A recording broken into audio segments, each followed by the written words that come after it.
After losing his title to Alex Pereira at UFC 281, Adesanya is handling things like a true champion. Along with appearing on podcasts, he's also breaking down the fight to give fans a better perspective on what happened. While talking to MMA journalist Ariel Helwani, Izzy revealed his strategy and touched up on the whole stoppage issue. Keep watching as we tell you everything the Last Stylebender had to say about the fight. First up, an early stoppage. Former middleweight champion Ariel Adesanya is handling things much better than we expected. This was the third time Pereira beat him. Honestly speaking, we expected Izzy to go underground after losing the title. But what do you know? He's out there talking about the fight like nothing even happened. The sign of a true champion. And the best part about it all is he isn't being salty. He's not taking anything away from Pereira or match referee Mark Goddard. He did contest the stoppage as early as Mark called off the fight.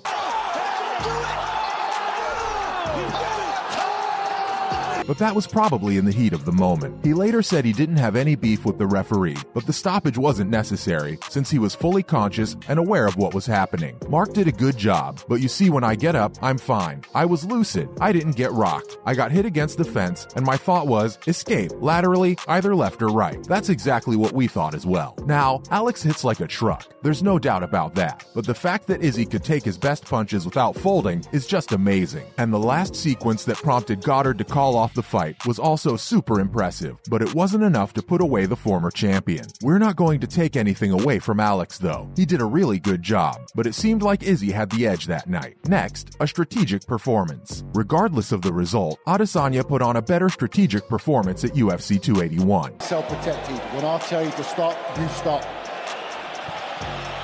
There were many times when Pereira was just all over the place in search of that one-punch knockout. But like we said before, Izzy was willing to dance, so he was constantly in the line of fire, exchanging blows with the scary Brazilian. And while it was a brilliant tactical performance by the Last Stylebender, he had a clear strategy to retain his title. He wanted the fight to go the distance to tire Alex out so he could get to work. And we're not going to lie, it was working. The Poetan was visibly gassed in some of the rounds, but there's a reason why Izzy calls him the comeback kid. Whenever it looks like he's out of the game, he comes back even stronger and reminds everyone what he's made of. If you watch the fight, you probably know which round we're talking about. Nice knee to the body too. He looked gassed as we went into the third, but fooled us all after being active and aggressive throughout the round. So while we still think the Last Stylebender would have gone on to win the fight if it went to a decision, we can't take anything away from the new champion. He silenced the entire arena and unspokenly announced a new dawn in the division, and he was here to stay. Moving on, did Alex get lucky? Now here's where Israel excels. He's excellent at controlling the distance. That jab's money. I mean, he hits so hard you can hear him. He's always switching his stance and moving around to keep his opponent guessing. But as he was trying to land deadly kicks to compromise Pereira's mobility, he actually checked one, doing serious damage to Izzy's perennial nerve. And in case you didn't know, if you damage your perennial nerve, it'll feel like your feet shutting down after every 10 to 15 seconds. So that messed with the Nigerian, since he was visibly slower in some stages of the fight. And even during that final sequence, you could tell Izzy was trying to escape, but couldn't because his leg kept shutting down. Up to the feet, but it's hard. You got to clear your wrists.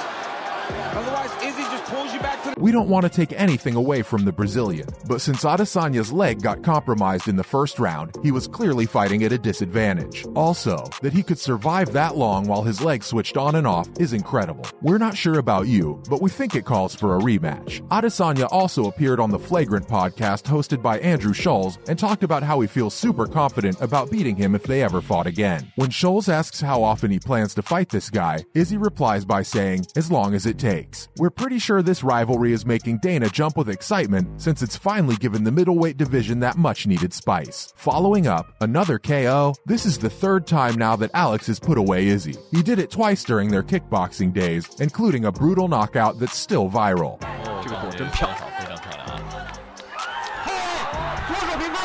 And while everyone is super excited for an immediate rematch between the two fighters, Team Whittaker thinks it'll be pretty unfair if that happens. Believe it or not, they took their case to boss Dana White and talked about how scheduling a rematch for the middleweight title would only result in another knockout. Well, they didn't exactly say that. Looking for more of that noise. Round two, early leg kick for the They went all out and put everything on Izzy, claiming he didn't deserve a rematch since this was the second time he got knocked out by Alex. Here's a question for Team Whittaker. Didn't Adesanya beat Robert twice? We don't think there's anything wrong with an immediate rematch since Izzy compromised his leg early in the fight. And if we're being honest, we think he can win back the title. Alex might have more firepower, but Israel is the more intelligent fighter. If he had escaped that last sequence, he would have easily gone on to win by decision. But anyway, this is still a working narrative. As Whittaker and featherweight champion Alexander Volkanovski hit Perth and Sydney with media appearances, the narrative that Izzy shouldn't get a rematch will probably start to gain momentum. Let's see how things go from there now. It does feel a little awkward though, doesn't it? Seeing a new champion, we were so used to Adesanya. Up next, an eliminator event, as Team Whittaker angles an opportunity to get a shot at the middleweight title.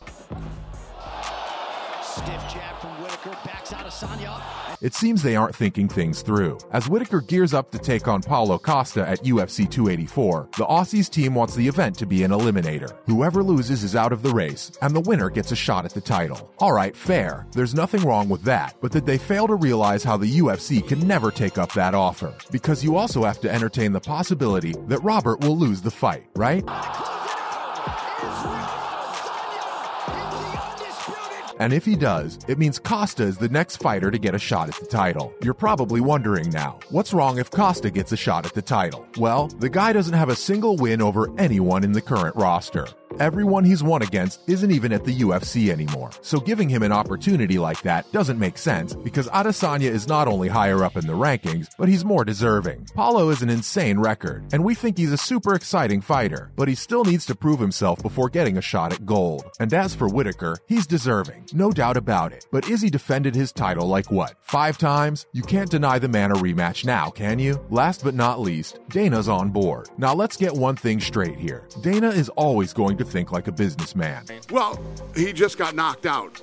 Why wouldn't you go after the guy who knocked him out?